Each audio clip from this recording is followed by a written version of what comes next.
what I am about to do is something that's so astonishing to see in general, but at 9 o'clock on a Saturday morning is even more astonishing.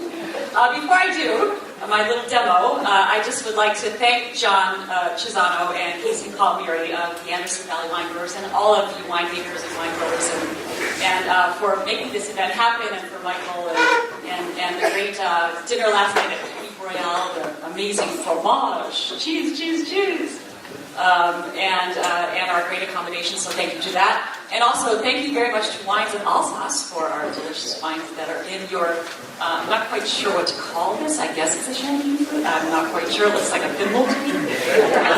So feel free to, I'm like, what is that? I can't even smell it yet, but it's portion control. It's going to be a long day, okay, so don't, overdo it. And these are, by the way, for spitting out. But mainly I would like to thank my panel, Planet Grape Wine Review panelists, Dr. Liz Tosh, like the Tosh, a wine you might have heard of from Burgundy, Romanée-Conti, and Dr. Liz Tosh is as special as that. She is not only a master of wine, she's also a distinguished professor of wine at Sonoma State University. We also have here today Fred Swan, who is an amazing wine talent and palate writer extraordinaire, wine instructor, and his new wine website just launched, fredswan.wine. Planet Grape is my company. I've had my company for about 20 years, but in the last year we've launched Planet Grape Wine Review. And this is a resource for consumers to have our palates, wine experts, very clearly of the highest level credential in their chosen exam.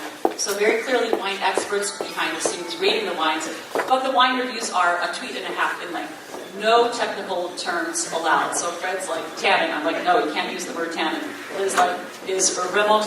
No, we're not using that. So it's very short, sweet, simple reviews. And our tech partner, Drink, D-R-Y-N-C, as in drink, like Vino and Delectable and a lot of these other sites, they are moving into helping the retailers with their web presence. And so their first customer was a little company called eBay Wines. Yes! So you'll find our reviews on eBay Wines and all of Drink's retail partners, as well as many winery websites. So even though we're only a year old, we're featured right up there with somebody named Monsieur Paquet. I've never heard of him. With Golonia Venice and all the big names out there. So we're really proud of our success so far, and it's thanks to our panelists. So what I'm about to do is actually, have you ever heard of Sabre and Champagne Sauvage? Woo-hoo! And I've just done a practice run in the courtyard. Some of you might have seen that when you were parking your car. And some of the staff were like, what is she doing out there with a bottle of champagne and a sword? So, but I thought it'd be fun to savor with a croissant. What do you think? Maybe not. There's a guy in Champagne, actually Tarlac, he does it with his iPad, and I'm like, that is such a waste of time. I'm sorry. All right, so with that being said, are you ready? Now is the photo op, folks. I tried to get Bruno Mars 24-karat gold, but apparently this is an issue with Wi-Fi. So I can't. But I can't sit next to two.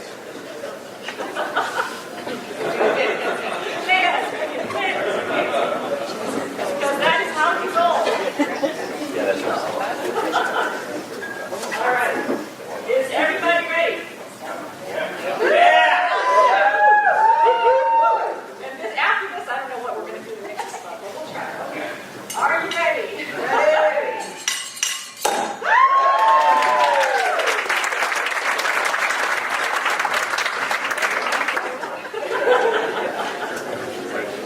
Okay. Yeah. And now, ladies and gentlemen, our presentation of the wines of 1Cremant Alsace, provided by Wines of Alsace. So, what are we doing talking about Alsace in Anderson Valley? Well, it's just like in Napa Valley. Do you remember when that little bistro opened, Bistro Gentil? And I had been been going to Napa Valley for, maybe 10 years at that point, and I was like, you're tasting Cab all day and some Chardonnay, and then you go to a restaurant and it's, would you like a glass of Cabernet? No, I would not. Don't you have anything French? Well, never. And so when Bistro Gentil finally opened, you could get a glass of Pinot Blanc. After tasting really, like after Premier Napa Valley that Fred was just at, after Big Oaky Reds. So it's so nice to be in Anderson Valley and looking around and seeing the fog, kind of little wisps of fog drifted this morning, driving through Philo and into Boonville, and the terroir, because that's what makes these wines so magical right here. And in Alsace as well, we're talking about a beautiful place in the world that has the natural bounty, that has an area that can give us great wines. So you can see where we are. We're in France, and we're actually right on the border of Germany. And we're in an area in the north that you would think, how can they get wines ripe in northern France on the border of Germany? And actually, learning a little bit more about German wines later on today, but, it's northern France. Has anyone been to Paris? Even in the summer? Is it warm? This is why we go shopping. This is why we go to restaurants. It's freezing cold. Paris is cold, even in the summer. And the summer, by the way, is very short. So we're in northern France, but how is it that we're going to get so much sun, so much brightness here? Well, you can see in the background of this photo, there's a mountain range there called the Vosges Mountains. And the Vosges Mountains provide a geographical barrier between France and Germany, and old France and old Germany, because the area was under ownership back and forth and back and forth. It was French, it was German, it was French, it was German. And it's now French. And so you can see that. They do a complete range of white wines and sparkling wines. Now, someone said they made Pinot Noir there. I don't know, Anderson Valley Pinot Noir? Yes, this is serious Pinot Noir. Alsace Pinot Noir? Yes, it's Pinot Noir. Technically on paper. Okay, enough said. Not my favorite, but I'm a little bit of a snob. Hey you! No laughing in the front row. Okay, so, and you can see, the message here is very clearly the same message that we get in the great wine regions of the world. It's about the place. And it's about giving the grapes a voice. It's about giving them an expression of where they're from, of where they kind of grew up and were tended. And so the character of Alsace wines, they're fresh, they're fruity, they're aromatic. Aromatic, which is a common theme for your tastings all throughout the day today. And they're pure and they're unoaked, so you can taste wine without tasting the oak and get a real message on what they're trying to say, speaking of their grape and where they grew up. And so the fancy French word, terroir. You have to raise your pinky. Everybody, on the count of 3. 1, 2, 3, pinkies raised. Terroir. I don't hear anybody. Come on. 1, 2, 3. Terroir. Okay. All right, let's try again. Okay, maybe after the first taste. So, fancy French word for, to me, it's like the nursery. Where did the plant grow up? Where did the baby grow up? It's the environment around the grape growing. And so it's very, very important that the natural factors, the local geology, the climate, the topography, also the human factors are very important there as well. And we see this in our sustainable farming, in our biodynamic farming. The human factor plays a part. We want to keep the grape healthy. We want to keep the workers healthy. And that helps us to get a good wine. So I was talking about the Vosges Mountains, and that's a natural barrier between it was the barrier because Alsace was Germany, but now because Alsace is part of France, we still have this kind of geographic barrier. How is it possible to have so much sunshine in northern France? Well, the Vosges Mountains provide, and here's a second geeky word, I know it's 9 o'clock on a Saturday morning, but a rain shadow. Who has heard of a rain shadow before? So, and I'm sitting here next to 2 instructors, professors, and they're like, yeah, we know what a rain shadow is, Catherine. Okay, but have they ever seen my rain shadow demonstration? I think not. Well, actually, Fred has. Okay, here's what we're going to do. I'm a rain cloud. Are you with me? I am a rain cloud. I'm carrying my rain to Alsace, which is kind of where that speaker is. Okay, so I am the rain cloud, and I'm carrying my rain, and I want to go to Alsace badly because the foie gras is to die for. To die for. Foie gras capital of the world, must go. So I'm headed over, And I'm on my way, la la la, blah blah, I don't care how fat it is, I'm going. And all of a sudden, boom, drop my load right here. I can't make it. Because of those Vosges mountains, they got in my way. I couldn't make it over there to rain. And I also couldn't have foie gras. So now I'm really pissed off about it. That, my friends, is a rain shadow. You're welcome. Really? Drink some wine, people. Come on. Oh my God, that's rough. Okay, so now that you know why it's so sunny in Alsace, so the wines of Alsace are 14% alcohol, the dry wines that you'll see throughout your day today.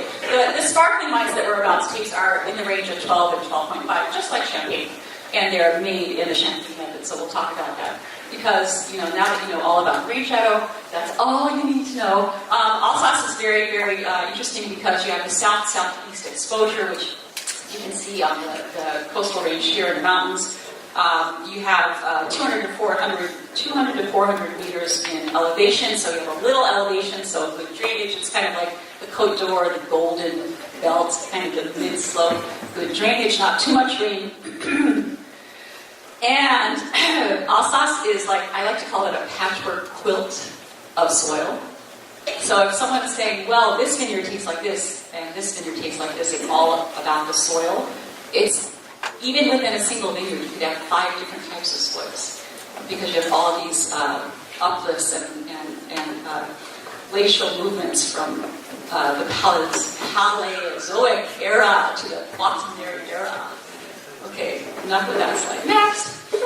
And the grapes that we're going to see in Alsace in general, Sylvaner, Pinot Blanc, Riesling, Muscat d'Alsace, Pinot Gris, Pinot Noir, and Gewürztraminer. The grapes that we're primarily tasting today in our flight that's right in front of you are the Champagne grapes, which are Chardonnay, Pinot Noir, and perhaps a little Pinot Blanc sneaking in there. So we are not serving you today, unfortunately, sparkling Gewürztraminer. I'm sorry. You can try that later. And so when we talk about Alsace, the appellation system, AOC, appellation d'origine contrôlée, excuse me for butchering that French. We're talking about only Alsace, so the appellation of Alsace, or sparkling wine, champagne method from anywhere in Alsace, and that's called 1Cremant d'Alsace. And then we have the Grand Crus. So the Grand Crus are great vineyards or growths, great growths. So cru means vineyard or growth. It's like a plant growing, not the other kind of growth which you don't have to talk about. So vineyards that are pointed out for their ideal terroir for a certain grape type. And that's all you need to know about Grand Crus. When we talk about the 1Cremant d'Alsace, it's the middle wine there. It's 25% of their total production. That's a good chunk of sparkling wine coming out of Alsace. And we drink a lot of it here in the States. And so the 1Cremant d'Alsace AOC, the specifics are here. It was created in 1976. It is sparkling wine, and that's why we're here. And it is 25% of their total production. It's made by the Champagne method. Who knows the difference between Champagne method and tank method? Okay? Yes, so the very clear distinction here for Champagne method, which is called method traditionnelle in French, or it used to be called the Champagne method, but why make it easy? Let's make it more complicated and call it method traditionnelle, is second fermentation in bottle. So second fermentation in bottle is the difference for Champagne method, so very good. You get a prize. He needs more wine. Okay. And the grapes that are authorized per the AOC, per the EU inspectors and all of that, are Pinot Blanc, Pinot Gris, Pinot Noir, also Pinot Auxerrois, Riesling, and Chardonnay. So they're all allowed. And many Cremants will have multiple grapes. So you want to check out what is the grape blend in your Cremant before you purchase it, because the grape that's chosen will give a very clear indicator of the flavor. If you have sparkling Riesling, it's going to taste different than a sparkling blend of Chardonnay and Pinot Noir. Very clearly, you're going to get the varietal character there. So the Alsace folks would like you to know that the message of their wines is that they are delicately fresh, they are elegantly aromatic, not too crazy in their level of perfume, and they're an excellent value. Excellent value. I Yeah, she's laughing. She's making me feel good. All right, and because they are such an excellent value, they carry them all over the world. And I'm sorry, I'm mocking these slides, but I didn't write them. I'm just showing them to you, so I'm making fun of them. And there we are. Okay, who is ready to taste wine number one? Yes. All right, in your glasses. And again, pinkies raised. Now, when you're tasting sparkling wine, we have everybody is a playa. Because, do you know why? Why are you a playa? Because champagne swirls for you. And it swirls on your palate. You don't have to swirl the glass. You don't have to swish it around your palate. So you all right now are Bruno bars right now, right here. Yes, you are. Okay, so wine number one. So you don't have to do this, and you just put it on your palate. Now I like to look at a wine, and I like to kind of tilt it and look at the color, and then I like to kind of bring it up and put it under my nose and smell it. With sparkling wine, the bubbles are lifting the aromatics right out for you and delivering them straight to your nose, so it helps you. And then when you put the wine on your palate, again, for a normal wine, you would kind of swirl it around and spit it out. For this, you don't have to.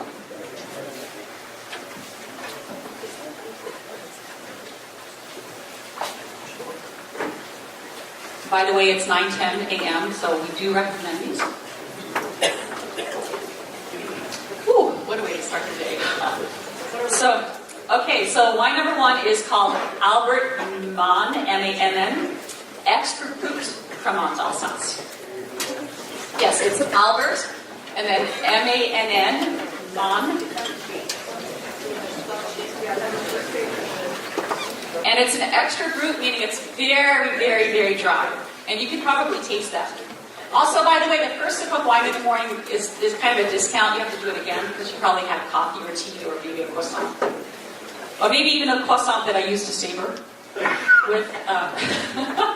And so the Albert Mann Extra Brut is a biodynamic estate. So it's all natural. There's no pesticides, no chemicals added. The vines for this, it's a blend of Pinot Blanc, Pinot Gris, and Pinot Noir.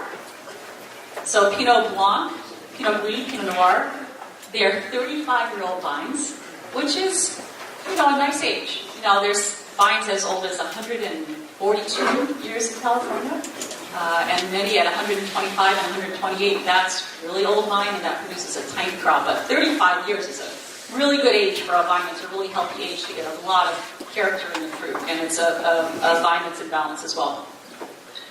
So as many of these stories go in France, this is a marriage of two folks, Marie-Claire Mann with Maurice Barthelme, and they got together and they combined their vineyard sources, and they only do vintage wine. So this is a 2014.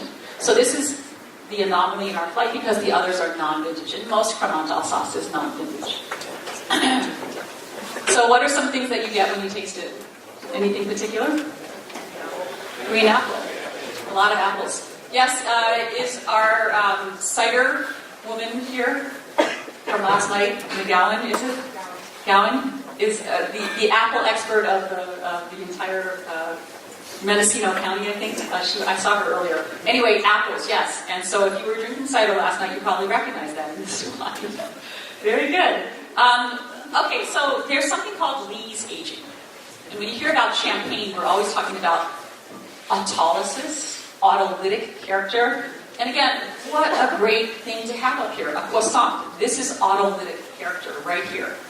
Like pastry, croissant, bear claw, fancy word for an almond pastry with white frosting on it. These are things that you get when you have a sparkling wine that was aged for a long time on, this is kind of gross, but on the dead yeast, which is kind of a slimy, pulpy mess, and it's gross looking, but it gives us really nice flavor. So, do you get, and you can dip this in and see if that helps you get the autolytic character in your wine. But so when we're talking about sparkling wine, we have sparkling wines with autolytic character and those without. And how you get this is extended aging on the lees or the spent yeast, and that's what distinguishes ordinary, just straightforward fizz like prosecco. Sorry, prosecco. I drink a lot of it, but there's no croissants in your prosecco. And how you get this good character in your sparkling wine is by letting it rest. So the first wine rested for 14 months on the lees. So champagne has to be 15 months for non-vintage, and this is 14 months, and that's voluntary in Alsace. So that's really, really great. All right, wine number 2. Any questions on it? Yes. We don't have any. Wine number 2. Here. John?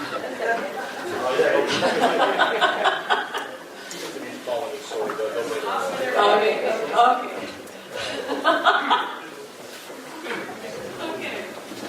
I tell you what, Bill at 9:10 said, by the way, I thanked everybody, but I didn't thank you. I didn't thank all of you for getting up so early, coming here, sitting in these seats to taste wine this early on a Saturday morning. That's amazing.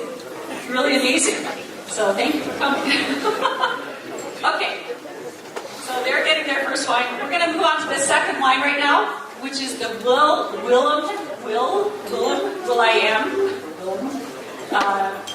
And so it's a non-vintage Blanc de Noir. By the way, the first wine, the Albert Mon, is $24. And by the way, you might have seen on the first slide, one of our panelists is not here, Deborah Parker Wong. And she had a family situation. She could not be here, unfortunately. But she actually reviewed the first wine. So if you go to planetgrape.com and look at the wine reviews, you can just click on Old World or click on France or click on Sparkling, and you'll see all of these wines reviewed. She gave that first wine 92 points. And there's a very short, sweet, non-technical review of the wine. Okay, and then for the second wine, I reviewed it, and I gave it 90 points. It's the Willem Blanc de Noir. Oh, yeah, but it's your second wine. Because, how do we know this? Because the third one is pink. Believe me, we are so organized. I can't even tell you. Color coded. So we are very clearly all on the same page, except your handout. You know. What does your handout say? So Charles Bauer is number 4.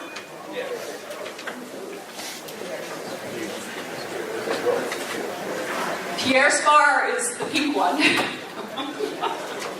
Heads will roll. By the way, did I tell you I was the 5th woman in the world to earn the title of Master Sommelier?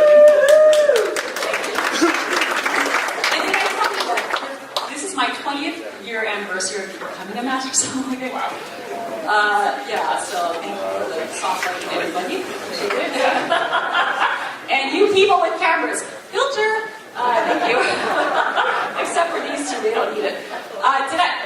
But nobody knew what I was until the movie came out. So now they're like, oh my God, you're a Master Sommelier. And I'm like, yeah, it's been 20 years now. Thank you. And I always carry the sword because they're like, okay, yeah, she's a rock star. Yeah. Because of the sword, so. All right, now, so wine number 2, the Willem. It's a Blanc de Noir. What does Blanc de Noir mean? Yeah, so Blanc de Noir, white of black, so it's using black grapes, in this case, red. In this case, it's 100% Pinot Noir. Pinot Noir. So, and you probably can get that sense when you start to smell it and taste it. Emile Willem was a pioneering spirit. This winery was founded in 1896 in Bar at the foot of a Grand Cru, Kierkegaard de Bar. And they also own this is a very important little nugget, and I do encourage you to pull it out tonight at a cocktail party. The family owns Clos Gainsborough, which is one of the best Gewürztraminer vineyards in the world. Clos Gainsborough. Go to Instagram right now. You're going to have so many new followers. I can't even tell you. Hashtag WineGeek. But if you're into Gewürztraminer, which I know a lot of you are, especially locally, Gewürztraminer is a very, very good deal. I would look into that. So Willem family, and also, by the way, this guy was amazing because these wines were the first wines from Alsace sold into the United States after Prohibition. So marketing 101, go Wilm.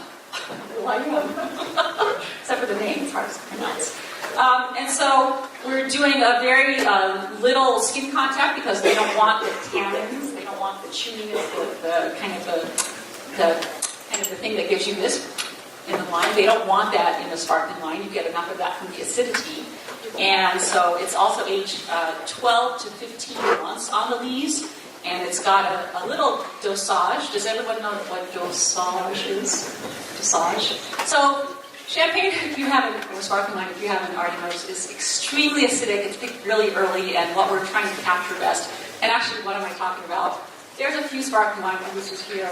Are any of you here, your winemakers from Roederer and Scharfenberger and who am I missing? There's many, many amazing sparkling wines here. When do you pick the grapes for your sparkling wine? In August 15th, maybe even a little earlier. When you're picking Chardonnay for sparkling wine to make a Blanc de Blanc perhaps, you don't want any ripeness there. You don't want any fruit. You just want to capture the acid. So we're doing the same thing here with Pinot Noir. We're not picking it when it tastes like strawberries and cranberries and pomegranates and what's the new hot thing? What's the new red fruit that everybody's raving about? What is it? Rhubarb? Oh, acai. Acai. We are so, like, did I say 24 karat? No. Acai. Okay. Yeah, now it's 9:15 in the morning. So this wine has 10 grams per liter dosage. We're adding a little sugar there to balance it out. It's like lemonade. If you had lemonade, your little lemonade stand, the kids were out there selling lemonade for, it's $1 now, it used to be $1. $1 for a glass of lemon. If they didn't put sugar in it, it would be unpalatable. So we're putting a little sugar to give balance to that sheer kind of racy, electric, kind of almost sometimes savage acidity. And so a little sugar balances it out. Do you find that on the palate?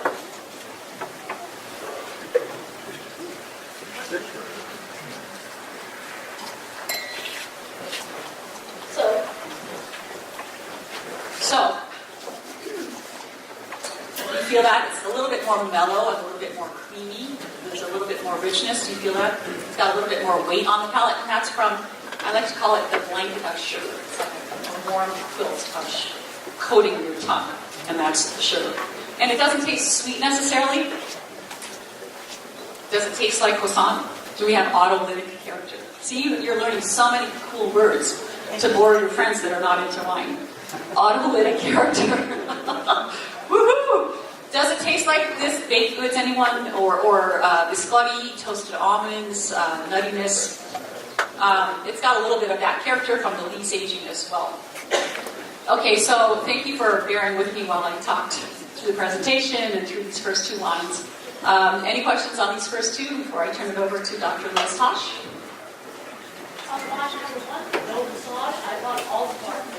Yes. So it's extra brut, so it's about 7 grams per liter. 7 grams. Yeah, sorry. And, you know, it's interesting because some of the textures give the dosage and some do not. And in Alsace, the 1Cremant Alsace AOC does not require that they adhere to any dosage guidelines. So Champagne very clearly has to adhere to it, and the EU inspectors will go in there and test it and make sure. But really, we're talking about something that's really hard for most people to taste, the difference in the sugar there. Even with extra dry, not extra brut. Extra dry is actually a little bit sweeter. So our wines today are either extra brut or brut. And so they're the driest and then the next category up. And you should not taste sweetness there. The better wines are going to be extra brut, so you don't taste any sugar at all, and you just really capture the essence of the brut. So the best sparkling wines in the world are going to have the lowest dosage, so that you really get them. But not everybody likes them. You know what? White Star is the best-selling champagne in the country, and it's because it's an extra dry. So, and many Proseccos are extra dry, so people like talk dry, but it tastes sweet. Speaking of sweet, I'd like to pass it over to Dr. Liz Tosh. You are so sweet.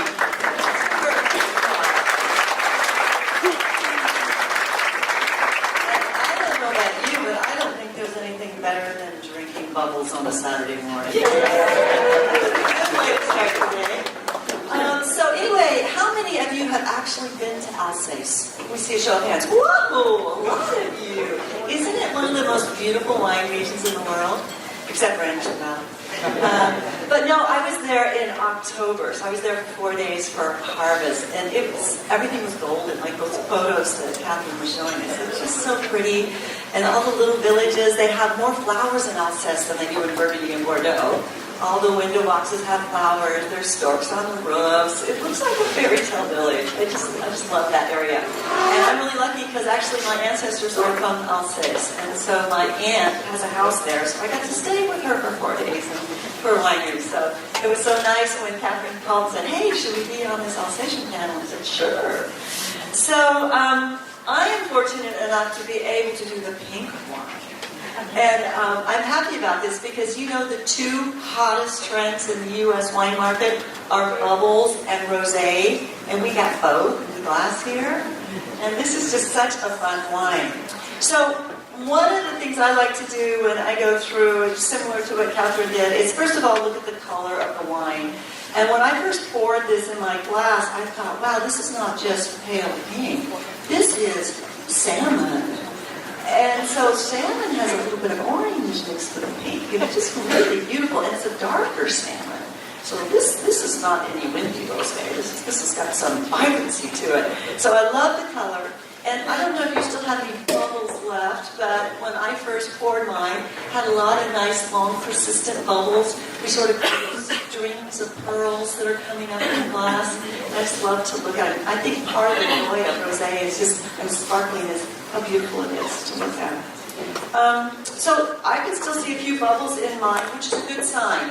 The more persistent they are, the better the wine there. In fact, I had a couple of champagnes in the past where the next morning the bubbles are still there in the glass. That's good champagne, good wine. So anyway, really beautiful to look at. So then the next thing we do is smell it. You put your nose in the glass. And as Catherine says, with sparkling wine, it's not necessarily to swirl it, but I sometimes do.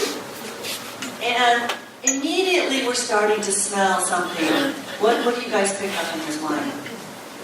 Strawberries, very good. What else? There's lots of stuff going on here. Anything else? Blood orange. Yeah, this has got some blood orange, strawberries, raspberries, even a little bit of like red apple peel kind of notes to it. It's sort of a big kind of a rosé. And so let's go ahead and taste it for the first time.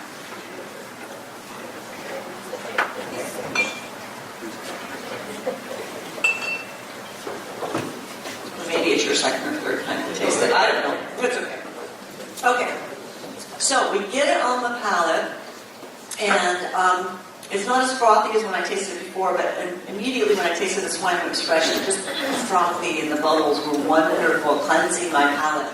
But now that it's been sitting in our glasses for a while, we're starting to taste some more of the the cherry and the raspberry characters to it. This is 100% Pinot Noir.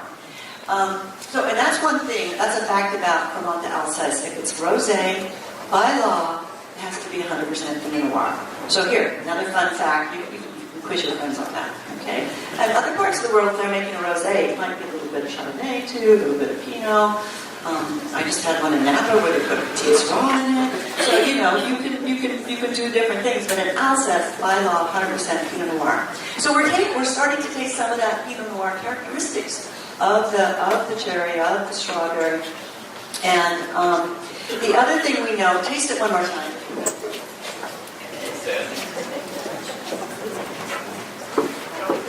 Catherine has 2 flavored bottles up there. She told me I can't drink from them. Anyway, do you notice that we can taste the acidity on this wine, which is nice and refreshing and cleansing, but it's also got a roundness in it. It's a little bit rounder in the mouth. It's not like that razor sharpness we got on that first sparkling. And the reason it's rounder in our mouth is part of it because of the grape, but partially because the dosage on this wine is a little higher. It's 12.8 grams per liter of sugar, which in American is 1.2%, if that helps you. And so it's a little more sugar, and so it finishes dry, but it's not that searing razor acid, okay? It's more of a roundness on our palate, which is really delicious. What would you drink this with? If you were going to pair it with some food, what would be good?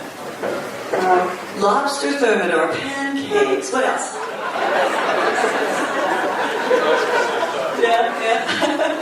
Caviar, fruit. It would even go with fruit. Last night we actually had some of this with some cheese, and it was delicious.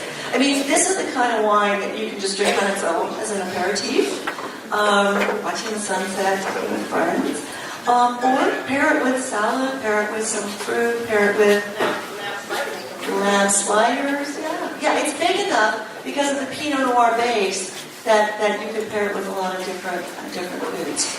So, do you like it? Yeah. So you guys, obviously, I don't know if I said the name of it, but it's the Pierre Spar, and it's a non-vintage. It took 18 months to make it. It was in the bottle for 12 months on lease. And yet, it's a really good value. It ranges, if you can pick it up for anywhere between $18 to $22. I mean, what an amazing deal for the amount of work that went into this wine. And that's why 1Cremant d'Alsace is considered to be such a great value with high quality. And in France, 1Cremant d'Alsace is the number one Cremant that we drink over all the others. And they make Cremant de Bourgogne, Cremant de Loire, Cremant de Bordeaux, they make it all over. But the 1Cremant d'Alsace is actually the number one they drink in France. So, any questions about this wine? No? Very good question. Yeah, because oftentimes with the sparkling rosé, they get the color by adding it in the dosage. But this one actually is 100% Pinot Noir. And so what they did is they picked the grapes, they made the still wine, and they got the color with skin contact. But then they also blended different tanks to get the flavor profile they wanted in this. This is a fruity wine, fruity and ripe. So it's bolder, it's rounder, it's rich, which is nice. And then they put it in the bottle for the 12 months on the lees, and then they added the dosage at the end to get that little bit of sugar. So that's how. And they never tell you what the dosage is. It's a secret. I always ask, so what's the dosage? House secret. Another question. Yeah, this is 12.5%. Exactly. You've got a great palate. Someone said something about Yes. Great question. If I understand Bottle Barn, and Dan's here actually, Dan and I had the new owner of Bottle Barn on your radio show, right, Dan? He is very passionate about wine. If you ask him to get it for you, I'm sure he would get it. But look for Dan Berger after this, and he'll hook you up. Thank you. Great. So, it's interesting. When I was in Alsace, of course, I mainly focused on Riesling and Gewürztraminer and some Pinot Gris. But I did, while I was there, twice taste Pinot Noir in restaurants because I was just curious, because you don't hear much about Alsatian Pinot Noir, but of course they grow it there and they put it in the rosé. But they do serve it still. And it was interesting. It was it was light. It didn't have much alcohol in it, and I must say I do really love Emerson Valley Pinot Noir. Okay. Any other questions? Okay, we're going to go on to the last wine, which is big and complex and brooding, very much like our speaker.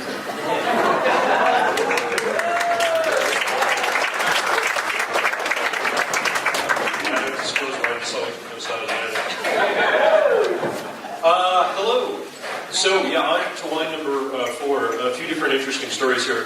First, the wine is from Charles Bar, which was established in 1948. They're located in central Alsace, have upwards of 45 acres of land there. And so 1948 seems relatively recent. We hear a lot of things about, Champagne producers and other French producers dating back hundreds and hundreds of years. But remember what Alsace has been through 1948, right after World War II. Alsace changing hands all the time. Germans were in there during the war and pulling out vines and doing all kinds of things. So 1948, pretty good date actually for Alsace. Something else, so as Catherine mentioned, I teach and I write. I'm also a sommelier, and as a sommelier, I'd like to compliment Catherine on the progression of wines here, because I think they've been set up very nicely. Your first wine, light body, very high acid because of that low dosage, so very palpable acidity, really refreshing wine. Maybe not a wine that you want to drink by itself, several glasses of. It's a food wine that you really need some sort of food to cut the acid. And that wine, again, was focused on the green apple and things like that. The second wine, a little bit more broad, a little bit more sweet because of the dosage. It doesn't taste sweet, but round around the palate, and a little bit more easy to drink by itself. And I think there we got more of those autolytic characters, more of the bread dough things going on. Then there we go. Then we move into Liz's wine, which is again a little bit more sweet than the first wine, certainly. Still nice acidity. Different character of fruit to me. That one, you still get some of the autolytic notes, but it's about some of the nice fruit, including the red fruit from the Pinot. And then we move into now the wine that I'm talking about, which is a totally different character. This one, to me, could fool a lot of people into thinking it's a New World sparkling wine. Again, for those that don't know, Old World, basically think Europe, Mediterranean, colonizers, and New World, every place they colonize. Where we tend to grow grapes in places where it's easy to grow grapes rather than by necessity because it's the only land we have, and as a result we've got sun and less rain and, happy vineyard. Well, normally less rain, right? We're in our kayaks right now, but normally less rain, nice sun, good fruit, and that kind of thing, and this wine certainly reflects that.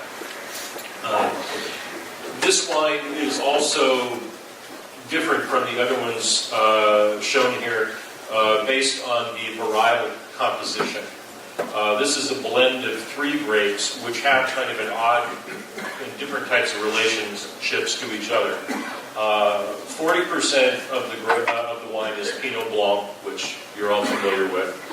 40% is Auxerrois, also known as Pinot Auxerrois. And the relationship between those two is not genetic, but one of nomenclature. In Alsace, and this is kind of odd, as you probably know, Alsatian wines from Alsace are typically labeled by variety. They're varietally labeled wines when we're talking about distilled wines. If you buy a Pinot Blanc from Alsace, it could be 100% Auxerrois. In Alsace, you're allowed to put Auxerrois in your Pinot Blanc or have it 100% Pinot Blanc and still call that wine Pinot Blanc. But if you label it Auxerrois, it's got to be Auxerrois. You can't go backwards. So basically, if you order Pinot Blanc or you buy a bottle of Pinot Blanc, you don't know exactly what you're getting. It's either Pinot Blanc, Auxerrois, some combination of the two. The third grape here, 20%, is Chardonnay. Chardonnay and Auxerrois are siblings. They have the same parents. They're the wine kids of Pinot Noir and a grape called Gouais Blanc. So they're related in that way. And because they both have Pinot as a natty, Chardonnay also used to sometimes be called Pinot Chardonnay because of that. You can still see a couple of producers in Australia sometimes using that word. So Auxerrois is kind of the weird grape here, right? So it is a little bit Chardonnay-like in its neutrality. It tends to be a relatively full-bodied wine, a little bit less acid, so it's going to contribute some degree of power and then also some roundness, which you're certainly going to see in the glass here. Now for the third thing. I'm going to wow you with my amazing nose and palate, and then you're going to say this guy's full of it because I totally don't get this in this wine, and you'd be right. So the deal is these are small glasses, which are great for this kind of event, and I would love to get some of these myself. But I actually tasted this wine yesterday in the glass that I normally use for sparkling wine, which is like a regular a regular white wine glass, the same glass I use for New Zealand Sauvignon Blanc or something like that. Get my nose in there a little bit better, so I was able to smell more things. So look for some of the things I mentioned, and if you think I've been cracked, then just, buy a bottle and get a bigger glass. So, let's give it a taste here.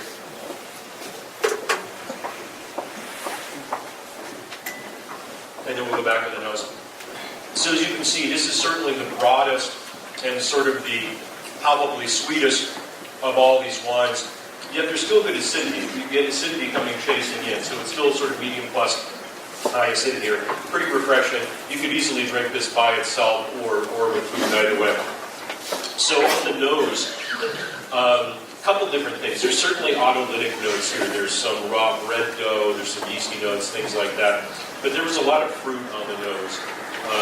Here I get fresh fruit, but yesterday I was also getting a lot of dried fruit, some oxidative notes from aging. So there was a lot of dried apple in particular. I also got dried lemongrass and some baking spice. And it was pretty outgoing on the nose. On the palate, the fruit is much more fresh. The dried notes go away, and then you've got regular fresh apples and pears. I'd also gotten pear blossom on the nose, and it's not really a floral wine on the palate. With the combination of the fruit and the sweetness, it's like biting into fruit really, plus some of that spice. So a nice wine with the body and acidity to hold up to a decent range of foods, maybe more than some other sparkling wines. Yet pretty good to drink just by itself. So again, this is Charles Bar. It's Cremant Sauce Collection, 12.5% alcohol. It sells $25, $28 around that range. The Planet Grape score for this wine was 89, and it's a nice, easygoing sparkling wine. It's a wine that's nobody's going to be upset with this wine. It's not polarizing in any way. It's a nice wine.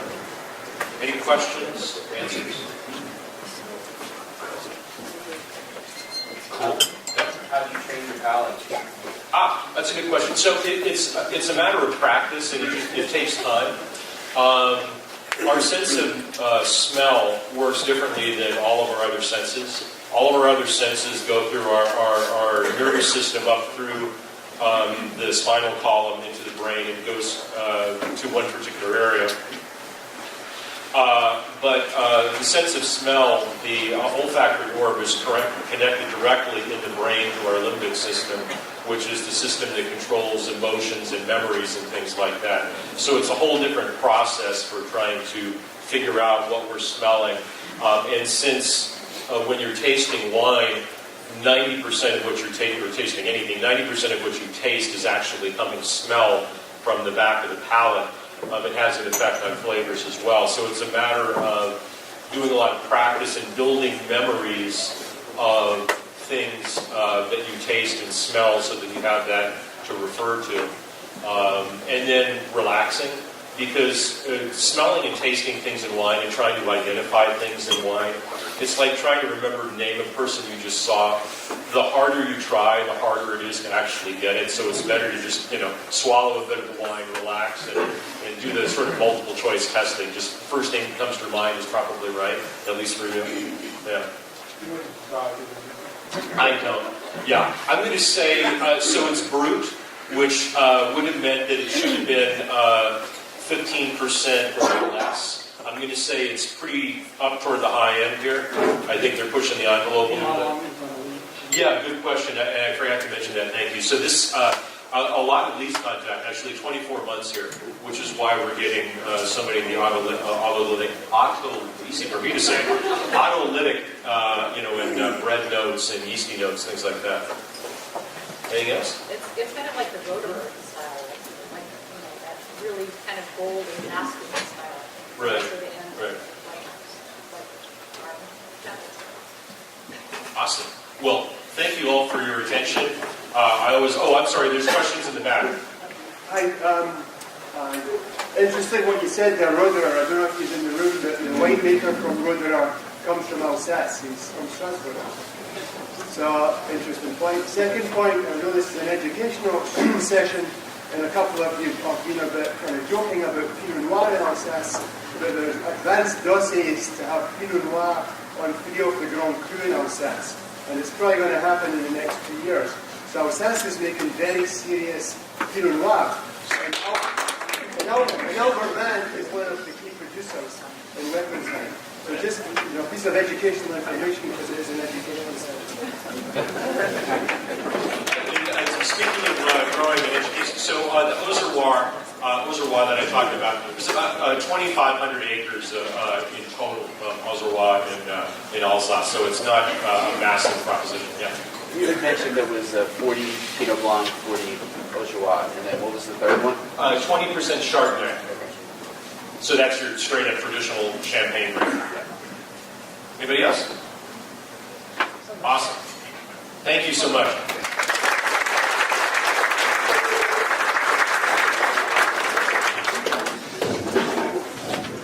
So thank you for sitting through our presentation here. Thank you all for coming and tasting these great sparkling wines. I'm sure that you'll now seek out and look for 1Cremant Alsace. They're great values. Planet Grape between 89 and 92 points for this flight of wines. And at the low end, 15, at the high end, 28. Really astounding values. What are you going to get in French champagne at that price point? Really nothing. In California, sparkling wines, certainly. And I hear there are some sparkling wines from New Zealand coming into the marketplace. Look for them as well. And also, thank you so much for coming today and this discovering Planet Grape wine. And one final thank you. All the volunteers, you are awesome. Thank you.